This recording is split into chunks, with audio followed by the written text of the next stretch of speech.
നമ്മൾ ബഡ്ജറ്റിന് പറ്റത്തോണ്ട് നമ്മൾ അടുത്ത സ്ഥലത്തോട്ട് പോകാട്ടോ. ഒരു കുഞ്ഞു വീടാണെങ്കിൽ കുഞ്ഞു വീട്, ആ വീട്ടിൽ സ്വന്തം വീട്ടിൽ കുഞ്ഞിനെ കയറ്റണം.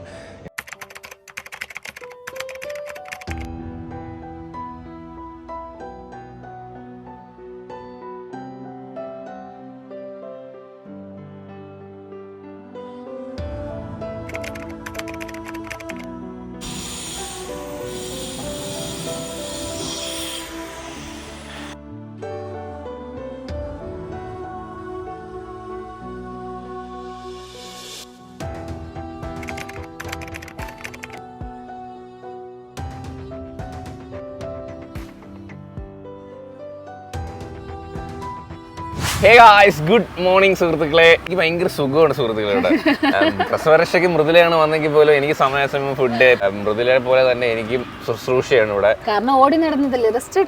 പിന്നെ കുറെ മറ്റേ ആയുർവേദപരമായിട്ടുള്ള ഫുഡുകളുണ്ടല്ലോ, ഓരോരോ ഐറ്റംസ്.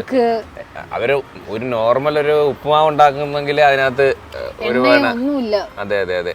ഇപ്പൊ രാവിലെ മൃദുല എണീറ്റ് രാവിലെ എണീക്കണം, കാരണം രാവിലെ എണീറ്റ് കുളിക്കാനൊക്കെ പോകണം കേട്ടോ. ഭയങ്കര ഇവിടെ രാവിലെ അതിന് എണീക്കുന്നതിന് മുമ്പേ പാലും മുട്ടയാണ്.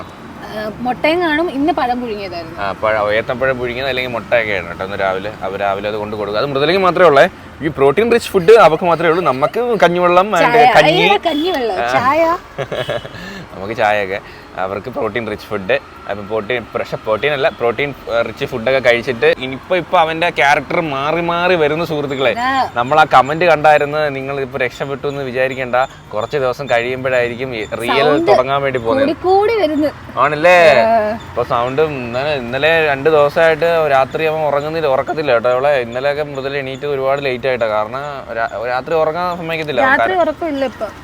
രാത്രി ഭയങ്കര കരച്ചില് ഭയങ്കര മൈൻഡ് ചെയ്തില്ലെന്നുണ്ടെങ്കിൽ പിന്നെ ഒച്ചത്തി കരയും. ആദ്യത്തെ കരച്ചിലെല്ലാം എടുത്തോണം ആശാനെ. മൃദുലയുടെ കുളിയും കാര്യങ്ങളൊക്കെ കഴിഞ്ഞേട്ടാ, മസാജും കിഴിയും കാര്യങ്ങളൊക്കെ കഴിഞ്ഞതായിട്ട് വന്നിട്ടുണ്ട്. അവിടെ അപ്പോഴത്തേക്ക് ഒരാൾ കരച്ചിലായിരുന്നു.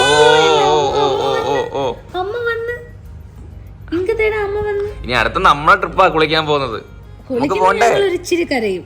ഇപ്പൊ രാത്രി ക്യാരക്ടറൊക്കെ മാറി. ഇപ്പൊ രാത്രി കീറ്റില്ല ഒറ്റ വിളിയാ. അപ്പൊ പിന്നെ പാല കൊടുക്കട്ടെ, നമുക്ക് ഫുഡ് കഴിക്കണം. അപ്പൊ ഇന്ന് രാവിലെ ഇഡ്ഡലിയാണ്. ഇഡ്ഡലി ആൻഡ് ചട്നി, ചായ ഉണ്ട്. വടയുണ്ടോ? എപ്പോഴും ഇങ്ങനെ നമ്മളെ വീഡിയോ ആരും നമ്മളെ വീഡിയോ എടുത്ത് താല്പര്യമില്ല. അപ്പൊ കുളിയൊക്കെ കഴിഞ്ഞ് വന്നിട്ടുണ്ട്. കുളിച്ചപ്പോൾ തന്നെ പാതി ആശ്വാസമായിട്ടുണ്ട്. അപ്പം ഇനി ഈ ഓട്ടത്തിൻ്റെ തിരക്കിൻ്റെ ഇടയിൽ നമ്മുടെ സ്കിൻ കെയർ ചെയ്യേണ്ട അത്യാവശ്യമല്ലേ. അപ്പം ഞാൻ സ്കിൻ കെയറിന് വേണ്ടി യൂസ് ചെയ്യുന്ന ഒരു പ്രൊഡക്റ്റ് നിങ്ങളെ കാണിച്ചു തരാം. നമുക്കറിയാം, നമ്മളിലുണ്ടാകുന്ന ഈ സ്ട്രെസ്സും ഫ്രീ റാഡിക്കൽസും ഡെഡ് സ്കിൻ സെൽസും ഒക്കെയാണ് നമ്മുടെ സ്കിന്നിനെ ഡള്ളാക്കുകയും അതുപോലെ തന്നെ ഡീഹൈഡ്രേറ്റ് ആക്കുകയും ചെയ്യുന്നത്. അത് ഈ പോസ്റ്റ് പാർട്ടം സ്റ്റേജിലൊക്കെ ഒരുപാട് ഹോർമോണൽ ഫ്ലക്ച്വേഷൻസ് ഒക്കെ ഉണ്ടാവാറുണ്ടല്ലോ. അത് ബാലൻസ് ചെയ്യേണ്ടത് അത്യാവശ്യമാണ്. ഈ പ്രോബ്ലത്തിനൊക്കെ ഒരു സൊല്യൂഷൻ എന്ന പോലെ നമുക്ക് എഫക്റ്റീവ് ആയിട്ടുള്ള antioxidant rich product use ചെയ്യേണ്ട അത്യാവശ്യമല്ലേ. എന്നാലും നമ്മുടെ സ്കിൻ നല്ല ബ്രൈറ്റും ഹൈഡ്രേറ്റും ആയിട്ട് ഇരിക്കുള്ളൂ. അത് നമ്മുടെ സ്കിന്നിന്റെ നാച്ചുറൽ ഗ്ലോയും ഈവൻ ടോണെ റിവീൽ ചെയ്യും. അപ്പൊ ഈ പ്രശ്നങ്ങൾക്കൊക്കെ സൊല്യൂഷൻ ആയിട്ട് ഞാൻ യൂസ് ചെയ്യുന്ന പ്രൊഡക്റ്റ് ആയിട്ട് Himalaya brightening vitamin C orange face serum. അപ്പൊ Himalaya brightening vitamin C orange face സെറത്തിൽ അടങ്ങിയിരിക്കുന്ന മെയിൻ ഇൻഗ്രീഡിയൻസ് എന്ന് പറയുന്നത് 10x നിയാസിനാമിഡും 5x വൈറ്റമിൻ സിയും ആണ്. പോരാത്തതിന് ഓറഞ്ചിന്റെ പവറും. ഈ ഒരു സെറം നമ്മുടെ സ്കിന്നിന്റെ ബെസ്റ്റ് ഫ്രണ്ട് ആട്ടോ. കാരണം എന്താ വെച്ചാൽ ഡേ 3 തൊട്ട് തന്നെ നമുക്ക് വിസിബിളി ബ്രൈറ്റർ ആൻഡ് ഗ്ലോയിങ് ആയിട്ടുള്ള ഒരു സ്കിൻ തരും. ഈ ഒരു സെറത്തിന്റെ ലൈറ്റ് വെയിറ്റ് ഫോർമുല കൊണ്ട് തന്നെ നമ്മുടെ സ്കിന്നിൽ പെട്ടെന്ന് അബ്സോർബ് ആവുകയും അതുപോലെ തന്നെ വിസിബിളി ബ്രൈറ്റർ ആൻഡ് ഒരു ഈവൻ സ്കിൻ ടോണും ഇത് തരും. ഈ ഒരു സെറത്തിൽ അടങ്ങിയിരിക്കുന്ന 10x നിയാസിനാമിഡും 5x വൈറ്റമിൻ സിയും നമ്മുടെ സ്കിന്നിലുള്ള ഒരു ഡൾനെസ്സിനെയൊക്കെ റെഡ്യൂസ് ചെയ്തിട്ട് നമുക്ക് നാച്ചുറലി ഉള്ള ഒരു ഗ്ലോയും റേഡിയൻ സ്കിൻ ടോണും തരും. മാത്രമല്ല, ഈ നയാസിനാമിഡും വൈറ്റമിൻ സി നമ്മുടെ സ്കിന്നിലുള്ള പിഗ്മെന്റേഷനെ കൂടി റെഡ്യൂസ് ചെയ്യും. ആ നമ്മുടെ സ്കിന്നിൽ ബ്രൈറ്ററും നാച്ചുറൽ ഗ്ലോയും ഇംപ്രൂവ് ചെയ്യും. ഇനി ഓറഞ്ച് ഫേസർ എങ്ങനെ യൂസ് ചെയ്യേണ്ടതെന്നല്ലേ. ഇതിന്നൊരു 2-3 ഡ്രോപ്സ് എടുത്ത് നമ്മുടെ ഫേസിലും നെക്കിലും നല്ലോണം അപ്ലൈ ചെയ്യുക. അതിനുശേഷം അത് നമ്മുടെ സ്കിന്നിൽ നല്ലോണം അബ്സോർബ് ആവുന്ന വരെ അപ്വേർഡ് സർക്കുലർ മോഷനിൽ നല്ലോണം മസാജ് ചെയ്യുക. അതിനുശേഷം ഒരു ബ്രോഡ് സ്പെക്ട്രം സൺസ്ക്രീൻ യൂസ് ചെയ്യുന്നത് എന്തുകൊണ്ടും ബെറ്റർ ആട്ടോ. നമ്മുടെ ഈ Himalaya brightening vitamin C orange ഫേസറും ടോയ്സയുടെ യൂസ് ചെയ്യുമ്പോൾ നല്ലൊരു റിസൾട്ട് കിട്ടാനായിട്ട് സഹായിക്കും. അപ്പൊ നമ്മുടെ Himalaya brightening vitamin C orange ഫേസറും നമുക്ക് ആമസോണിലും ഫ്ലിപ്കാർട്ടിലും നൈക്കയിലും കൂടാതെ ഹിമാലയയുടെ വെബ്സൈറ്റിലും ആപ്പിലും അവൈലബിൾ ആണ്. അപ്പൊ നിങ്ങൾക്ക് ഈ ഒരു സെറം വാങ്ങിക്കാൻ താല്പര്യം ഉണ്ടെങ്കിൽ ഇതിന്റെ ലിങ്ക് ഞാൻ താഴെ ഡിസ്ക്രിപ്ഷനിൽ കൊടുത്തിട്ടുണ്ട്. എല്ലാവരും ഒന്ന് ചെക്ക് ചെയ്ത് നോക്കാം. അപ്പൊ നമുക്ക് വേഗം പോയി കുഞ്ഞിനെ കുളിപ്പിക്കാം. ഗൈസ്, ഇപ്പോൾ ദേ ഈ ഒരു വീഡിയോയിൽ ഓഡിയോ നഷ്ടപ്പെട്ടിരിക്കുന്നത് അതാട്ടോ ഞാൻ വോയിസ് ഓവർ ചെയ്തിരിക്കുന്നത്. അപ്പം നമ്മളെന്തായാലും കുഞ്ഞിനെ ഫീഡിംഗ് ബോട്ടിൽ മിൽക്കൊക്കെ ചെയ്തതിന് ശേഷം നമ്മൾ നേരെ വീട് നോക്കാൻ വേണ്ടി ഇന്ന് ഇറങ്ങിയിട്ടുണ്ട്. സത്യം പറഞ്ഞപ്പോൾ എത്ര വീട് ഉണ്ടെന്ന് എനിക്കൊരു എണ്ണമില്ല കേട്ടോ. അയ്യോ, വരുന്നുണ്ട് ഒരു 10-30 വീട് അനുസരിച്ച് നമ്മൾ കണ്ടിട്ടുണ്ടായിരിക്കും. സ്റ്റിൽ നമ്മുടെ ആ ഒരു ഇഷ്ടപ്പെട്ടൊരു വീട് നമ്മൾ ഇതിലിട്ട് കണ്ടെത്തിയിട്ടില്ല. ചിലതൊക്കെ കണ്ട് ഇഷ്ടപ്പെട്ടെങ്കിൽ പോലും നമ്മൾ ആ ഒരു ബഡ്ജറ്റും കാര്യങ്ങളും ചില സാധനങ്ങളൊക്കെ വിചാരിച്ച് നമ്മളത് ലീവ് ചെയ്തു. അപ്പോൾ എന്തായാലും സ്റ്റിൽ സെർച്ചിങ് ആണ്. അപ്പോൾ ഇന്ന് നമ്മളത് ഉച്ചയ്ക്ക് ശേഷം ഇറങ്ങിയിട്ടുണ്ട് കേട്ടോ. എന്നും ഇതൊരു റൊട്ടീനായി മാറിയിരിക്കുന്നു. ഉച്ചയ്ക്ക് ശേഷം വീട് നോക്കാൻ പോകുന്നത് റൊട്ടീനായി കേട്ടോ. അപ്പോൾ ഞാൻ സംസാരിക്കുന്നത് ഈ വോയിസ് ഓവർ തമ്മിൽ യാതൊരു ബന്ധവും കാണത്തില്ല, അത് നിങ്ങൾ മൈൻഡ് ചെയ്യേണ്ട. അപ്പോൾ എന്തായാലും നമുക്ക് 1.5 മണിക്കൂറേ ഉള്ളൂ. കാരണം കുഞ്ഞ് അവിടെ ആയതുകൊണ്ട് തന്നെ നമുക്ക് 1.5 മണിക്കൂർ കൊണ്ട് വീടും കാര്യങ്ങളൊക്കെ നോക്കിയിട്ട് നമുക്ക് നേരെ തിരിച്ചു വരണം. ഇന്ന് ഏതാണ്ട് ഒരു 3-4 വീടാണ് നമ്മൾ നോക്കാൻ വേണ്ടി പ്ലാൻ ഇട്ടിരിക്കുന്നത്. അത് കഴിഞ്ഞ് നമുക്ക് നേരെ ഹോസ്പിറ്റലിലോട്ട് തിരിച്ചു വരണം കേട്ടോ. അപ്പോൾ ഓക്കെ ഗൈസ്, ലെറ്റ്സ് ഗോ. നമുക്ക് നമ്മളെ വീട് കണ്ടുപിടിക്കാം. ഏതാണ്, എന്താണ്, എങ്ങനെയാണെന്നൊക്കെ നമുക്ക് നോക്കാം കേട്ടോ.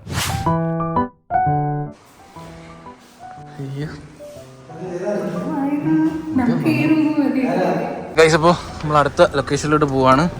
ഇവിടെ കുറേ വീടുകൾ റെസിഡൻസി ആണ് കേട്ടോ. ഇവിടെ വീട് അസോസിയേഷൻ ഒക്കെ ഉണ്ട്. അതുകൊണ്ട് വീട് നോക്കി വീട് കൊള്ളാം. പക്ഷേ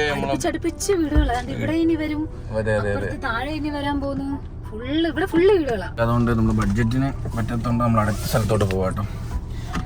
വീട് നോക്കുക. നമ്മളെ വീടെന്ന് ഇങ്ങനെ പറഞ്ഞ് വീട് തന്നെ പറയണം. ഓരോ റൂമിലും കേറുമ്പോഴേ ഈ റൂമാണോ നമ്മുടെ, അതോ നേരത്തെയാണോ നമ്മുടെ? അതാ പറയുന്നത്, ഇത് നമ്മളെ ഹാള്. ഇതിനകത്ത് നമുക്ക് ഇങ്ങനെ ചെയ്യണം. വാങ്ങിച്ചാണൊക്കെ പറയുന്നത്, പറയാലോ അങ്ങനെ. എത്രാമത്തെ വീടെന്ന് എണ്ണ ഇല്ല കേട്ടോ. അമൃതയിലേക്ക് എത്രാമത്തെ ഉണ്ടല്ലേ. ഇവിടെ ഇന്റീരിയർ ഒക്കെ രക്ഷയില്ല കേട്ടോ. നമുക്ക് കർട്ടൻസ് ആയതുകൊണ്ടല്ലേ അതുപോലെ അടിപൊളിയാണ്.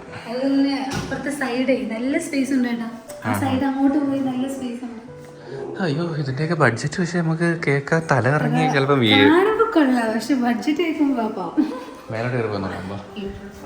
ഇതേ നമ്മൾ അടുത്ത ലൊക്കേഷൻ എത്തിയിട്ടുണ്ട്.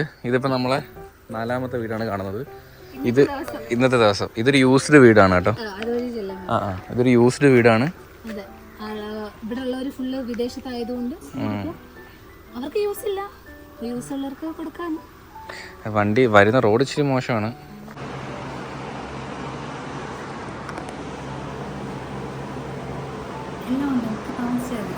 നൈസായിട്ടുണ്ടല്ലോ, ഇന്റീരിയർ ഒക്കെ സൂപ്പർ കേട്ടോ. ഇപ്പോൾ കാനഡയിലേക്ക് മൈഗ്രേറ്റ് ചെയ്യാം കേട്ടോ. അതുകൊണ്ട് ഫുൾ എക്യുപ്മെന്റ്സ് എല്ലാം ഇവിടെ ലീവ് ചെയ്തിട്ടായിരിക്കും പോകുന്നത്. നമുക്ക് മേളിലോട്ട് കയറാം. ഇതാണ് ഇവിടെ ഹാള് കേട്ടോ. രക്ഷയില്ല.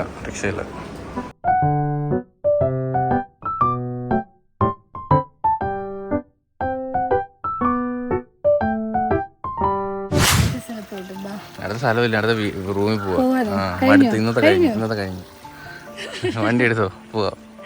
പോയിട്ട് കഴിക്കുക. അവിടെ ഫുഡ് ഇരിക്കുന്നു. കുഞ്ഞിന് പാൽ കൊടുക്കാം. ഇപ്പൊ വീഡിയോ കോൾ വിളിച്ച് കാണിച്ചിരിക്കുന്നു. അപ്പോൾ ഗൈസ്, നമ്മളത് വീടൊക്കെ നോക്കി വന്ന് ക്ഷീണിച്ചു. അപ്പോഴത്തേക്കും ഇവിടെ ഫുഡ് റെഡി ആയിട്ടുണ്ട്. ഇന്നൊരു ഓട്ടോ ആയിരുന്നില്ലേ? ഞാൻ തിരിച്ചു വന്നപ്പോൾ കാറിൽ ഇരുന്ന് ഉറങ്ങി. അതെ, എന്നിട്ട് ഇന്ന് ശരിയായൊന്നുമില്ല കേട്ടോ. ഇന്ന് നമ്മൾ പോയി കണ്ട വീടുകളിലെല്ലാം ലൊക്കേഷൻ വഴി അത്ര നല്ലതല്ല. വീടുകൾ നല്ലതാണെങ്കിലും ലൊക്കേഷൻ അത്ര പോരാ. വഴികൾ ഭയങ്കര മോശം, വളവുകേട്, നല്ല കുത്തിറക്കം. അതുകൊണ്ടൊക്കെ കുത്തിറക്കം പോയിട്ട് തിരിച്ചു കയറുന്നത് കുത്തുകയറ്റം കയറിയിട്ട് റോഡും കൂടെ. അതെ, മെയിൻ റോഡ് ഭയങ്കര ഡേഞ്ചർ ഫീൽ. മീൻകറി കൊണ്ടുപോയിട്ടോ നായല. ഫുഡൊക്കെ കഴിച്ചിട്ട് വരാം. അവിയല്, തോരൻ, മോര് കഴിച്ചു വരാം കഴിച്ചു. ഹേ ഗായ്സ്, അപ്പോൾ നമ്മള് ഉറക്കമായിരുന്നു കേട്ടോ. ഇത്ര നേരം വന്നിട്ട് ഒന്ന് ഫുൾ റെസ്റ്റ് ഇല്ലായിരുന്നല്ലോ. വീട് ഇഷ്ടപ്പെട്ട വഴി കൊള്ളപ്പം വീട് കൊള്ളത്തില്ല. അപ്പൊ അങ്ങനെയൊക്കെയാണ്. ഇതെല്ലാം കൂടി ഒന്നിച്ച് കിട്ടണം. നമ്മള് ചായ കുടിക്കാനുള്ള പരിപാടിയിലാണ്. ഇവിടെ ഇങ്ങനെ ചായ കുടിക്കാനൊക്കെ അടിപൊളിയാ. ചായ മാത്രമല്ല, ബ്രെഡ് ഓംപ്ലേറ്റ് ഉണ്ട്, മധുരമുണ്ട്, പഞ്ചസാര ഇട്ട് അടിച്ചെന്ന് തോന്നുന്നു. മുട്ടക്കകത്ത് പഞ്ചസാര ഇട്ട് അടിച്ച്. ഡെലിവറി കഴിഞ്ഞിട്ട് ഇച്ചിരി ഒന്ന് ചൊട്ടിയായിരുന്നു. ഇപ്പൊ ഇച്ചിരി ഉറക്കണീട്ടുണ്ടായിരിക്കും. ഇപ്പൊ ഇച്ചിരി കവള് ചാടിയാണ്. അത് ഉറങ്ങി എഴുന്നേറ്റായിരിക്കും. വെയിറ്റ് നമ്മൾ ലാസ്റ്റ് നോക്കിയപ്പോൾ എത്രയായിരുന്നു? 70 ഗൈസ്. Back to track. അതൊക്കെ ഞാൻ കുറഞ്ഞ് മൊത്തം പോയി. നിങ്ങൾ വിചാരിക്കുമായിരിക്കോ അവനും അവിടെ പോയിരുന്നെങ്കിൽ ഞണ്ണും അത്. പിന്നെ ഫുഡ് കഴിക്കാതെ ഞാൻ പിന്നെ ഇവിടെ പോണം എനിക്കുണ്ട് പാലൊക്കെ ഇരിപ്പുണ്ട്.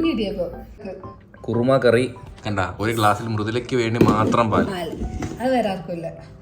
ഏട്ടന് വേണേ ചായ ഇരിപ്പുണ്ട്. സ്റ്റൂ ആണിത്, സ്റ്റൂ. ഇതിനകത്ത് കുറച്ച് ബീഫും കടും ഇങ്ങനെ ഇട്ടിരുന്നെങ്കിലേ അടിപൊളിയാണ്. ബീഫ് ഉണ്ടെന്ന് വിചാരിച്ചിട്ട് കഴിക്കുക. ഇത് കിടക്കുന്ന കടല ബീഫാന്ന് ചോദിച്ചാൽ കൊള്ളാലി. ഓ, നാളെ ഇനി കുറച്ച് പരിപാടിയുണ്ട്. ഇന്ന് പോയി നടക്കാത്ത വഴികളിലൂടെ, ഇനി തിരുവനന്തപുരത്ത് നടക്കാത്ത ഇടവഴികളില്ല, തിരുവനന്തപുരത്ത് പോകാത്ത റോഡുകളില്ല, വീടുകളില്ല, എല്ലാം ഇല്ല. തോന്നക്കൽ പഞ്ചായത്തിൽ ഓരോ അരി അടിച്ചു പറിച്ച് കിടക്കുന്ന അടിച്ചു പറിച്ച് തപ്പി പിടിച്ച് കിടക്കുന്ന പറഞ്ഞാൽ ഇവിടെ എല്ലാം തപ്പി കിടന്നത് എല്ലാം മനസ്സിലായി. ഇപ്പം ട്രിവാൻഡ്രം നമ്മൾ പണ്ട് പോകുന്ന ലുലു മാളിലും കഴക്കൂട്ടത്ത് മാത്രമായിരുന്നു. പക്ഷെ തിരുവനന്തപുരത്ത് ഇങ്ങനെയും കുറേ സ്ഥലങ്ങളുണ്ടെന്ന് ഇപ്പോഴാണ് 3-4 ദിവസം കൊണ്ട് മനസ്സിലായത്. എല്ലാ വഴിയും കൂടെ ഓടിക്കൊണ്ടിരിക്കുക കേട്ടോ. നാളെ ഇനി പോയ വഴി കൂടെ ഇനി ഓടാറുണ്ട്. അപ്പോൾ നാളെ നമ്മളെ പോകണം. അപ്പോൾ നമ്മൾ ഇങ്ങനെ ആടിക്കൊണ്ടിരിക്കുകയാണ്. 7-8 മണിയാകുമ്പോഴും ഇവിടെ ഫുള്ള് ക്ലോസ് ചെയ്യും. ഞാനും വെറുതെ അതൊക്കെ പറയായിരുന്നു. നമ്മൾ ഒരു വീടെന്ന് പറയുന്നത് എല്ലാവർക്കും ഭയങ്കര സ്വപ്നമാണ്. ഒരു സ്വന്തമായ ഒരു മണ്ണും വീടെന്നൊക്കെ പറയുന്നത്. ഇത്രയും നാൾ അങ്ങനെ ഒരു ചിന്തയേ വന്നിട്ടില്ല നമ്മുടെ ലൈഫിൽ അല്ലേ. പക്ഷെ പെട്ടെന്ന് വന്ന ചിന്ത. പക്ഷെ ഇപ്പം അതാണ് മെയിൻ. അതെ, ഒരു ആഗ്രഹത്തിന് വീട് വെക്കുമ്പോൾ നമുക്കത് എങ്ങനെ വേണേലും വെക്കാം. പക്ഷെ ഇനിയിപ്പോൾ നമുക്ക് വീട് വെക്കാനുള്ളൊരു സമയം ഉണ്ടോയെന്ന് ചോദിച്ചാൽ ഇല്ല. അതുകൊണ്ട് നമ്മൾ വീട്, അതുകൊണ്ടാണ് ഇത്രയും ഒരുപാട് വീടുകൾ പോയി കാണുന്നത്. കാരണം നമ്മളെ മനസ്സിന് ഇഷ്ടപ്പെട്ട വീട് വെക്കുന്ന വീടുകൾ നമ്മൾ 2-3 കണ്ടോളൂ. നമ്മൾ കണ്ടതിൽ ഒരു 30 വീടെങ്കിലും നമ്മൾ കണ്ടതിൽ വിരലിലെണ്ണാവുന്ന 2-3 വീട് നമ്മളെ മനസ്സിന് ഇഷ്ടപ്പെട്ട കണക്ക് വെച്ചത് നമ്മൾ കണ്ടോളൂ. കുഞ്ഞിനെയും കൊണ്ട് നമുക്ക് വാടക വീട്ടിൽ പോകാൻ ഒട്ടും താല്പര്യമില്ല. അപ്പം നമ്മൾ മാക്സിമം എങ്ങനെയെങ്കിലും ലോൺ എടുത്താലും എങ്ങനെയായാലും EMI ഇട്ടാലേ നമുക്കൊരു വീട്, ചെറിയ വീടെങ്കിൽ ചെറിയ വീട് വാങ്ങാം എന്നുള്ളൊരു ആഗ്രഹം മനസ്സിലുണ്ട്. കാരണം അതുകൊണ്ട് തന്നെ എന്ന് വിചാരിച്ച് വാടക വീട്ടിൽ പോകുന്നവരെല്ലാവരും മോശമെന്ന് അങ്ങനെ ഒരിക്കലും അങ്ങനെ എടുക്കരുത്. കാരണം നമുക്കൊരു ആഗ്രഹമുണ്ട് സ്വന്തമായ ഒരു വീട് വാങ്ങണം. കുഞ്ഞിനെയും കൊണ്ട് ആദ്യമായിട്ട് പോകുന്നത് ഒരു റെൻ്റൽ ഹൗസിലായിരിക്കരുത്. ഒരു സ്വന്തമായ ഒരു കുഞ്ഞു വീടെങ്കിൽ കുഞ്ഞു വീട്, ആ വീട്ടിൽ കയറണമെന്നൊരാഗ്രഹമുണ്ട്. കാരണം റെൻ്റൽ ഹൗസിലൊക്കെ പോയ കുറച്ച് ആൾക്കാരൊക്കെ ഞാൻ ഫ്രണ്ട്സൊക്കെ ആയിട്ട് വിളിച്ചപ്പോൾ പറഞ്ഞത് നമുക്കവിടെ ഒരു സ്വാതന്ത്ര്യമില്ല. കാരണം വേറൊരാളുടെ വീടാണ്. നമുക്ക് അതിനകത്ത് ഒരു പെയിൻറ് പോലും പോയി കഴിഞ്ഞാൽ ചിലപ്പോൾ കുഞ്ഞുങ്ങളൊക്കെ വളർന്നു വരുവാണ്, അവർ കുത്തി വരയ്ക്കും, അല്ലെങ്കിൽ അത് അങ്ങനെയൊക്കെ ആവും. അപ്പം നമ്മളെ വീടല്ലല്ലോ. നമ്മളെ വീടാണെങ്കിൽ നമുക്കവിടെ ഒന്നും പറയേണ്ട ആവശ്യമില്ല. പക്ഷേ വേറൊരാളുടെ വീട്ടിൽ അവരുടെ വായിരിക്കുന്ന ചിലപ്പോൾ നമ്മൾ കേൾക്കേണ്ടി വരും. അപ്പം അതുകൊണ്ട് തന്നെ എന്തെങ്കിലും അവിടുത്തെ സാധനങ്ങൾ നശിപ്പിച്ച് അവർ വലിയ ചീത്ത വിളിക്കും. അതൊക്കെ കേൾക്കണം. കാരണം നമ്മളെ വീടല്ലല്ലോ, അപ്പം പിന്നെ കേൾക്കേണ്ടി വരും. അപ്പം അതുകൊണ്ട് തന്നെ കുഞ്ഞിനെയും കൊണ്ട് പോകുന്നത് പെതുക്കെ കാര്യം പറയുന്നത് അതുകൊണ്ടാണ്. എല്ലാവരും ഉറക്കമാണ്, അതുകൊണ്ടാണ് പെതുക്കെ കാര്യം പറയുന്നത്. അപ്പോൾ അതുകൊണ്ട് തന്നെ കുഞ്ഞിനെയും കൊണ്ട് പോകുമ്പോൾ സ്വന്തം വീട്ടിൽ കുഞ്ഞിനെ കയറ്റണം എന്ന് ആഗ്രഹം. നമ്മൾ മെനങ്ങാന്നൊക്കെ കുഞ്ഞിനെയും കൊണ്ടുകൂടിയാണ് പോയത് കേട്ടോ. കാരണം വേറെ ഓപ്ഷൻ ഇല്ലായിരുന്നു. അവന് പാല കൊടുക്കണമെന്നുള്ളത്. ഇന്ന് കുറച്ച് വീടേ കണ്ടുള്ളൂ. മെനങ്ങാൻ നമ്മൾ ഒരുപാട് വീട് കൊണ്ടുപോയില്ല. കാരണം ഇവിടുന്ന് 7 കിലോമീറ്റർ 6 കിലോമീറ്റർ ഉള്ളായിരുന്നു. ഇന്നലെ പോയത് പക്ഷേ നമ്മൾ കുറച്ച് ദൂരെ പോയത്. അപ്പോൾ അതുകൊണ്ട് കുഞ്ഞിനെ കൊണ്ടുപോയി. അപ്പം കുഞ്ഞിനെ കൊണ്ടുപോയപ്പോഴും നമ്മൾ കുഞ്ഞിനെ ഒരു വീട്ടിലും കയറ്റില്ല. കാരണം നമ്മളുടെ ആഗ്രഹമുണ്ട് നമ്മളെ കുഞ്ഞിനെ കയറ്റുന്നത് നമ്മുടെ സ്വന്തം വീട്ടിലായിരിക്കും. പിന്നെ ഒന്നാമത്തെ കാര്യം പുതിയ വീടാണ്, ചില പണി നടക്കുന്ന പൊടികളുണ്ട്, കുഞ്ഞിന് അതുകൂടെ കൊണ്ട് നമ്മൾ കയറ്റില്ല. അപ്പോൾ എന്തായാലും നാളെയും വീട് നോക്കാൻ പോകണം. നാളെ എന്തായാലും ഞാൻ പോകുന്നില്ല. അപ്പോൾ നാളെ മുതൽ വരുന്നില്ല, ഞാനും അച്ഛനോട് പോകുന്നുള്ളൂ. അപ്പോൾ നിങ്ങളും പ്രാർത്ഥിക്കുക നമുക്ക് വേണ്ടിയിട്ട് പെട്ടെന്ന് നമ്മളെ മനസ്സിന് ഇഷ്ടപ്പെട്ട് ബഡ്ജറ്റിനൊരു വീട്. പിന്നെ ഒരു കാര്യം, ലോണാണ്, കുറേ EMI ഉണ്ട്, കുറേ കാര്യങ്ങളൊക്കെ ആണ്. ഉറക്കമാണ് ജീവിതത്തിലെ ഏറ്റവും വലിയൊരു സാധനം. അതിപ്പം ചെറിയ വീടായാലും അത് എത്രയായാലേ നമ്മൾ ആ റെൻ്റൽ വീട്ടിൽ നിൽക്കുമ്പോൾ ഒരു ദിവസം ഇവിടെ നിന്ന് ഇറങ്ങി കൊടുക്കേണ്ടതാ, ഇവിടെ നമ്മൾ പോകേണ്ടത്. ഇപ്പോൾ സാധനങ്ങൾ എടുത്ത് ഒരിടത്ത് വെക്കുന്ന പോലും ഇതെല്ലാം തിരിച്ച് നമ്മൾ കൊണ്ടുപോകണം, അങ്ങനെ ഒരു ചിന്ത വരും. നിങ്ങൾക്ക് എല്ലാവർക്കും, ഒരുപാട് പേർക്ക് കാണും ആഗ്രഹം, ഒരു വീട് എന്നുള്ളൊരു സ്വപ്നം. അതെല്ലാം നടക്കും. നിങ്ങളെപ്പോലെ തന്നെയാണ് ഞാനും അതിനുവേണ്ടി പരിശ്രമിച്ചുകൊണ്ടിരിക്കുന്നത്. അപ്പം ലക്ഷക്കണക്കിന് ആൾക്കാർ കാണും ഒരു വീടിന് വേണ്ടി അധ്വാനിക്കുന്നത്. അതും നാട്ടിലായിക്കോട്ടെ പുറത്തായിക്കോട്ടെ പ്രവാസികൾക്കായിക്കോട്ടെ. അപ്പം നിങ്ങളൊക്കെ സ്വപ്നമാണ് ഇത്രയും കൊല്ലം ഫാമിലിയെ വിട്ട് അവിടെ പോയി ജോലി ചെയ്യുന്നതും അല്ലെങ്കിൽ നാട്ടിൽ നിന്ന് ജോലി ചെയ്യുന്നതും ഇപ്പോഴും റെൻ്റൽ ഹൗസിൽ കിടന്നിട്ട് പുതിയൊരു വീട് വേണം എന്നുള്ള അധ്വാനിക്കുന്ന ആൾക്കാരും. അപ്പോൾ എല്ലാവർക്കും ഹാൻഡ്സ് ഓഫ് ഗൈസ്. എല്ലാം നിങ്ങളുടെ സ്വപ്നങ്ങളെല്ലാം നടക്കട്ടെ. Keep going. ഞാനും അതിനു വേണ്ടി ശ്രമിച്ചുകൊണ്ടിരിക്കുകയാണ്. എല്ലാം ശരിയാവും. ഈ സ്ഥലം ഒന്നാമത്തെ കാര്യം വളരെ പീസ്ഫുള്ളാണ്. നമുക്ക് മൃദുലയുടെ വീട്ടിൽ നിന്നായിക്കോട്ടെ നമുക്കൊന്ന് മാറി ഒരു സ്വസ്ഥമായിട്ട് നിൽക്കണമെന്നൊരു ആഗ്രഹം ഉണ്ടായിരുന്നു. അപ്പോൾ അതിനുവേണ്ടി എന്തായാലും ഈ പ്രസവ ശുശ്രൂഷ എന്തുകൊണ്ടും എനിക്കും ഒരു മൈൻഡ് റിലീഫ് ആയിരുന്നു. ശരീരത്തിനും റെസ്റ്റ് ഉണ്ട്, മൈൻഡിനും റെസ്റ്റ് ഉണ്ട്. അപ്പോൾ നമ്മൾ രാത്രിക്ക് ഇങ്ങനെ സംസാരിക്കാറുണ്ട്. സത്യം പറഞ്ഞാൽ വീട്ടിലുള്ളപ്പോൾ പോലും എനിക്ക് ടെൻഷൻ കാരണം ഞാൻ അടങ്ങിയിരിക്കത്തില്ല, ഒന്ന് കിടക്കത്തില്ല, അങ്ങോട്ടും ഇങ്ങോട്ടും നടക്കും. പക്ഷെ ഇവിടെ അങ്ങനെയല്ല, റെസ്റ്റ് ഉണ്ട്. മേ ബി എൻ്റെ ഒരു ആഗ്രഹം കുഞ്ഞിൻ്റെ 28 കഴിഞ്ഞ് പെട്ടെന്ന് തന്നെ ഒരു വീട് കണ്ടുപിടിക്കണമെന്നാണ് ആഗ്രഹം. അതിനുവേണ്ടി ഇപ്പോഴേ ശ്രമിക്കുന്നത്. അപ്പം നടക്കുമായിരിക്കാം. പെട്ടെന്നാണ് മെച്യൂർഡായത്, പെട്ടെന്ന്, വളരെ പെട്ടെന്നാണ്. നമ്മുടെ ലൈഫ് നമ്മളെ എക്സ്പീരിയൻസ് നമ്മളെ മെച്യൂർഡ് ആക്കും. ഇതേ ഹാപ്പി ആയിട്ട് ഇതേ ഈ ഒരു വ്ളോഗ് കൂടെ എൻഡ് ചെയ്യാണ് അല്ലേ പറഞ്ഞല്ലേ. I guys and good night and love you. പോയി കിടന്ന് ഉറങ്ങടി. ഉറങ്ങാനോ? ഇപ്പൊ ഉണരോടെ ഉറക്കമില്ലല്ലേ? ഉറക്കമൊഴിഞ്ഞിരിക്കുന്ന മൃദുലയെ കണ്ടോ സുഹൃത്തുക്കളെ? ഇങ്ങനെയൊക്കെയാ പേരൻറ്റിങ്. Enjoy parenting. കിണങ്ങേ പാല് കുടിച്ച് 2 പാൽ കുടിക്കുമ്പോഴേ കണ്ടോ ഉറങ്ങി. എൻജോയ് ഞാനിവിടെ എൻജോയ് ചെയ്തോണ്ടിരിക്കുക.